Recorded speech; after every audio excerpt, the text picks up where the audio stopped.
ఆహ్వానించదగ్గది ఏంటంటే ఈ బీసీ వాదం బలపడుతున్న ఈ నేపథ్యంలో సర్దార్ సర్వాయి పాపన్న జయంతి ఉత్సవాలని కొంత ప్రభుత్వం ఇనిషియేట్ తీసుకొని చేయడానికి ప్రయత్నం చేసింది, సంతోషం. ఇది గతంలో ఎప్పుడు లేకుండే. బేసిక్గా మన ముఖ్యమంత్రి ఏనాడు బయటకు వచ్చిండని, అసలు ఏ మహనీయుడి యొక్క ఉత్సవాల్లో పాల్గొనడానికి, కనీసం ఈ భారత రాజ్యాంగ నిర్మాత తెలంగాణ రావడానికి ఏ రాజ్యాంగం అయితే కారణమైందో ఆ రాజ్యాంగం నిర్మించిన అంబేద్కర్కి ఏనాడు దండేయని మొహాలు కదా.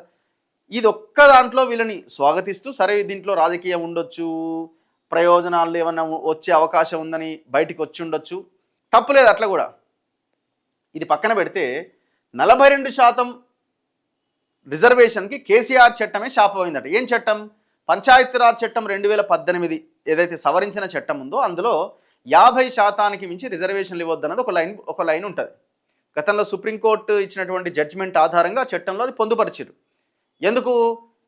కేసీఆర్ ఆనాడు 34% ఉన్న రిజర్వేషన్ని కంటిన్యూ చేయడానికి ప్రయత్నం చేస్తే ఎవరో వెళ్ళి హైకోర్టులో కేసు వేస్తే హైకోర్టు లేదు చేయడానికి వీలేదు, సుప్రీంకోర్టు 50% క్యాప్ ఉంది కదా అని చెప్తే మళ్ళీ సుప్రీంకోర్టుకి వెళ్ళింది కేసీఆర్.